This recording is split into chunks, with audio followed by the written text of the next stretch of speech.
Hey everybody, it's the 17th of April, Monday. Cheers. Hello.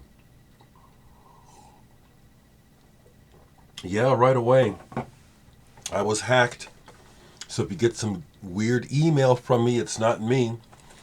Um, I'm still having problems with my email getting access to it. So when the office opens today, I'll be calling, and if the call doesn't work, I'll go out to the office to get my box straightened out.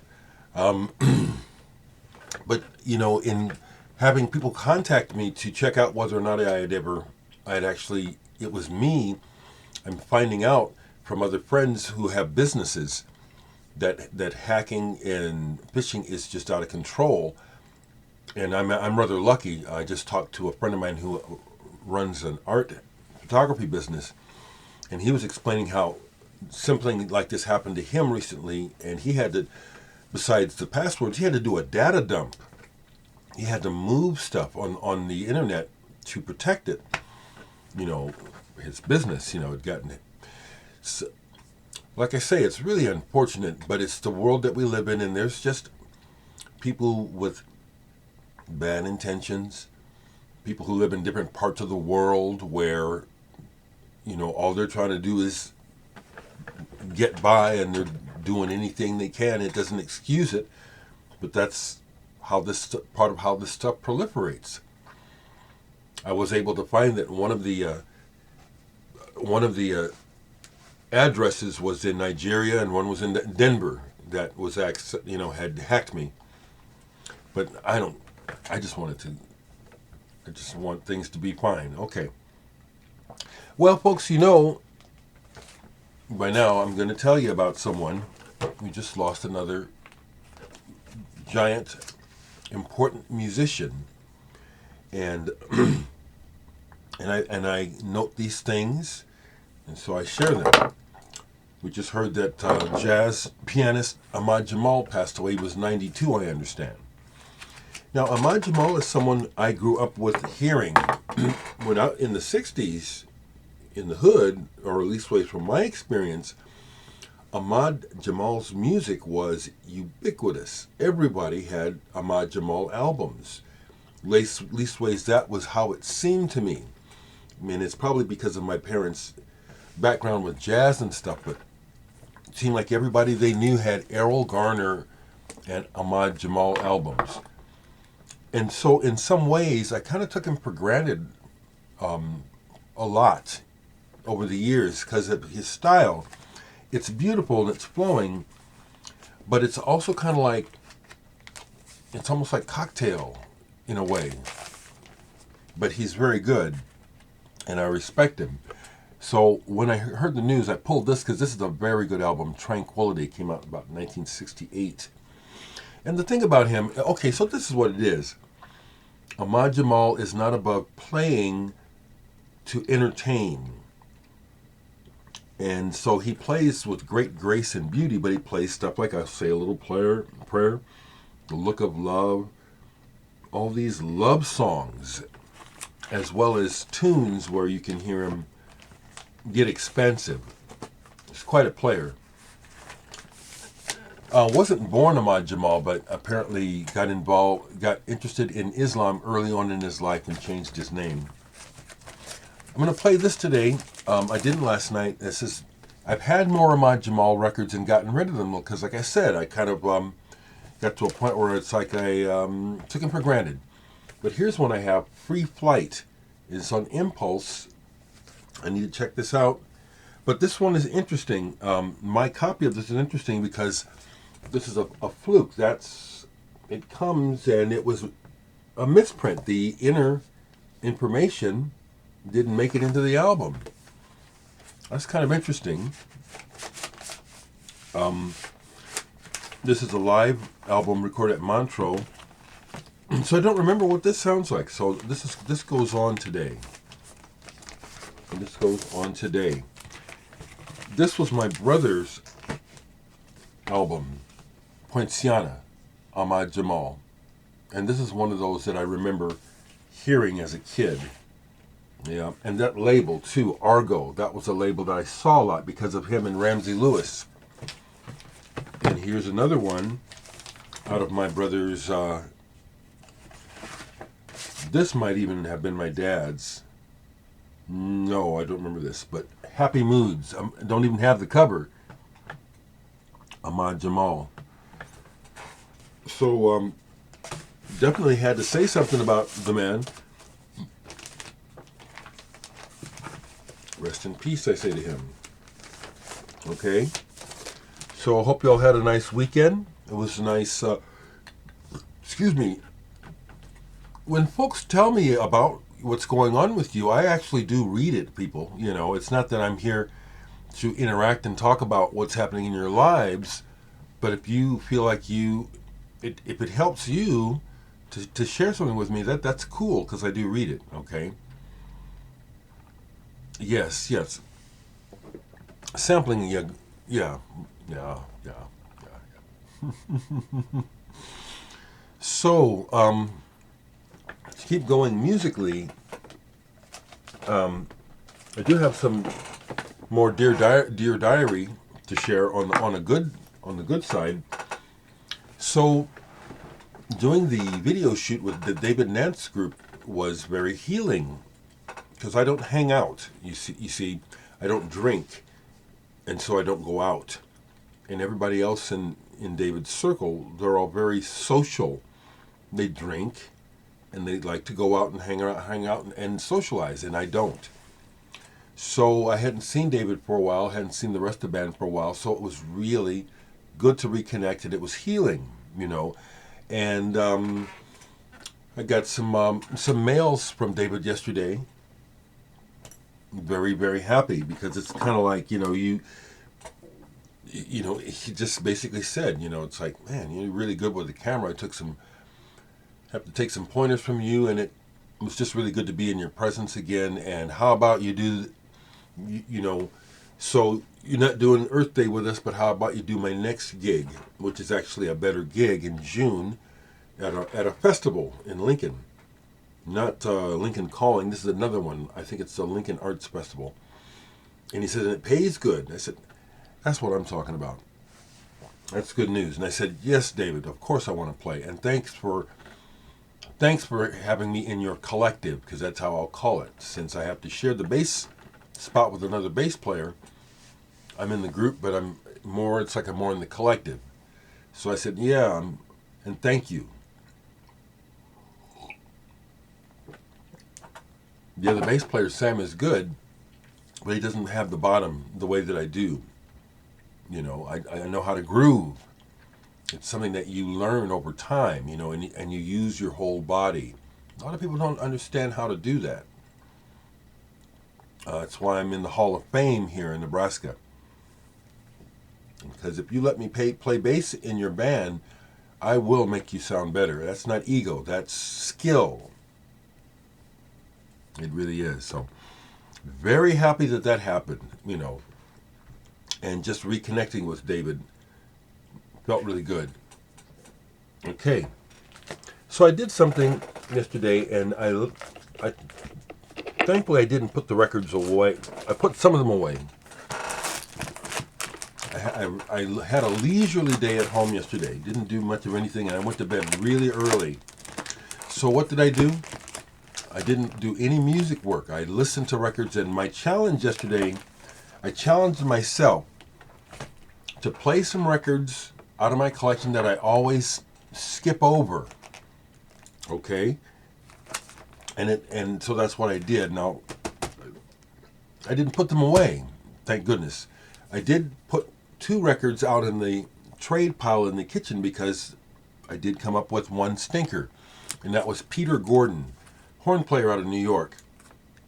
I had 2 albums of his, and I have been keeping them for a long time. I never really liked them. It's like he has all of these great players from New York on the records, you know, the underground people. And I would be listening for, where's the spark? Where's the spark? I come away from those albums, I would show them, but I put them there in the other room. It's like the guy, these people are his friends. He must have money to pay them, but the material is weak, so those go. Everything else I played that I really enjoyed. Here's one Blaine Reininger and Elaine Gautier. Paris in Autumn. Paris in Autumn. So Blaine was in the band Tuxedo Moon, a band that has never received its due for being as innovative as they are.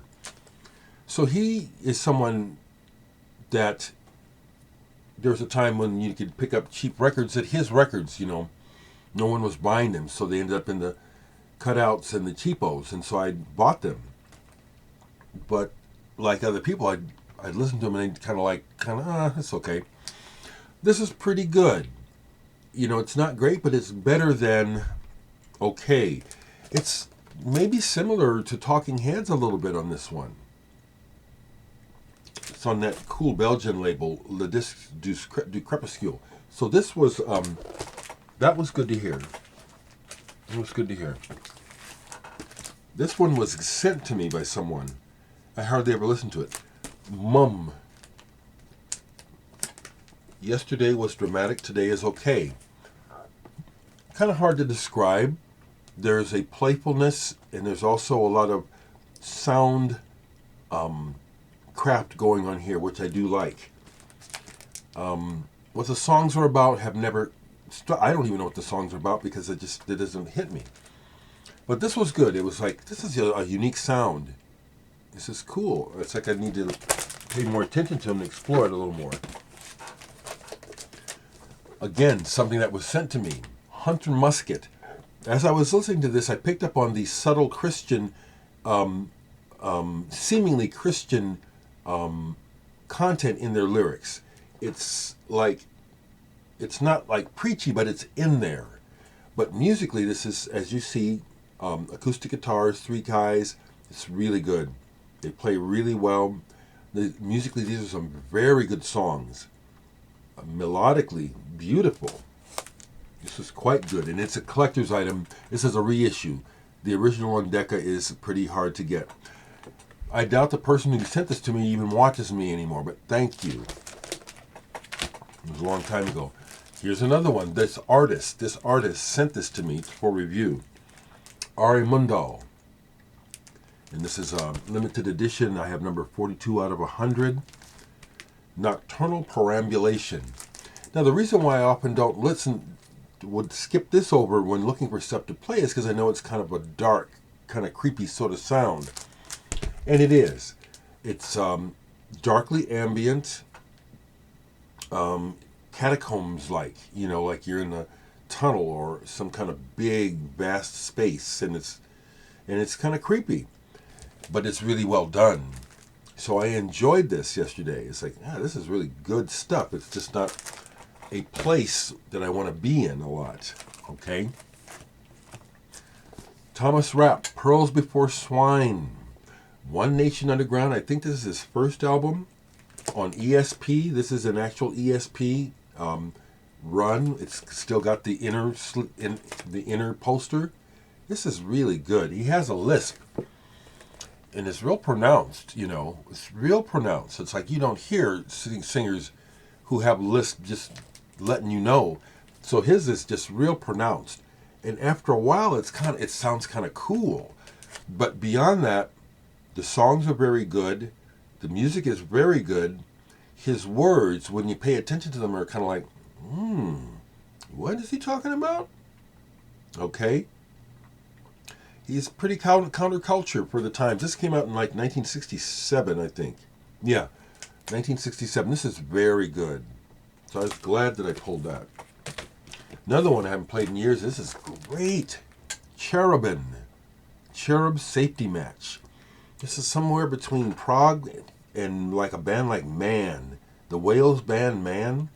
Slightly jammy, but really tuneful. And real good. They have another album. I'd like to find it. If I ever see their other album, I'm going to buy it. This was like, wow, this is really good. Like I said, somewhere in that area of like the band Man. Neutrons, that other project they did, Neutrons. It reminds me of that stuff. This is really good. And this really hit the spot yesterday. Jimmy Smith and Wes Montgomery. A lot of times I'll just pass over the Jimmy Smith records. I just heard it so much as a kid. So today I have a few. I just said, okay, let's listen to this one. This is, so nice. Just so warm. Freaking wonderful is really, it's like, boy, I've been doing myself a disservice not going here more often. Beautiful music. And did it make me think of my brother and my dad? Yes, it did. Warm, loving thoughts. Very much so. Here's one that goes back to my teen years. This is a replacement, but an early cutout that I was able to get was this folk rock band, McKendree Spring. And it was one of the early cutouts where I said, oh, wow, I found a good record. This is real good. Love it. And I hadn't played it forever, so this was really wonderful. Then when it got to the song, What Will We Do with the Child? That, for the longest time, was one of those songs where, like, when I was a lonely teenager, depressed, I put that song on and feel it. It's about getting a girl pregnant, but he doesn't love her. It's deep. And as a kid, I caught that. But I also related to it because there was a time early on in our family where my dad actually doubted whether or not I was his kid. That's a whole nother story. I am his kid, but it was the drugs and some other stuff messing with his mind in our lives. I don't mind sharing this stuff with you people. I know I share a lot. And the only thing I can say is, what a shame that there are people who will, for whatever reason, will want to hurt you. You don't even know them, and they'll do things to hurt you. This world is strange. But I'm not intimidated by that fact. I know that it's actually helpful and healing to others for me to just be myself and just say, fuck you, lowlifes. You're not shutting me down. I'm going to just be myself and share what I want to share. I'm not going to be fearful of assholes. And there is a lot of fear in this world, a lot of fear. Fuck that. Two more that I played yesterday. Low Life, Diminuendo. This goes back to the 80s, mid 80s. Post Joy Division, Chameleons. Some people call this goth. I do not think of this as goth at all. It comes from that Joy Division trajectory, which is not goth. I don't even think Sisters of Mercy are goth to me. They're just really good. And this guy has a deep voice, he sings like that, Kind of like, and also the Trees. Yeah, it's another band like this. Very good material. Not exceptional, but it's like, this is like in there with the other bands, and I don't know why they didn't make it. I have a couple of their albums. And beautiful cover too, isn't it? And the last one that I played, and it was real enjoyable. Jan Schaffer, guitarist. I think he's Swedish. He's played on most of the ABBA records, but this is jazz rock. Traffic. This is very good. It starts off kind of coffee table, and then it gets more gritty. As the album goes. This is good. And Pure Lundvall, Jason Lynn is on here. He plays with great musicians. Really enjoyed this. And then for enjoyment, after I was done doing all that, I put on some Magma. Where is it at? It's down here. Yeah, this is a Real Saltak. They've recorded it a few different times. This particular version was recorded in 2013. This is a very good version. I love that cover too. Magma. And they just recently released their first ever promotional music video. It's pretty good. It's dance, but it's combined with computer graphics. It's really good. So that's what's up. This Friday I intend to release digitally the Blake DeForest, Cubby Phillips collaboration. Hoping to hear that the CDs will be arriving either next week or the week after. Like I said, I got to get my business straightened out with my mailbox and getting hacked. What a world. So other than that, there's probably lots of stuff going on worth mentioning, but that's all I can remember to talk about. Have the best day that you can, and let me know how you're doing.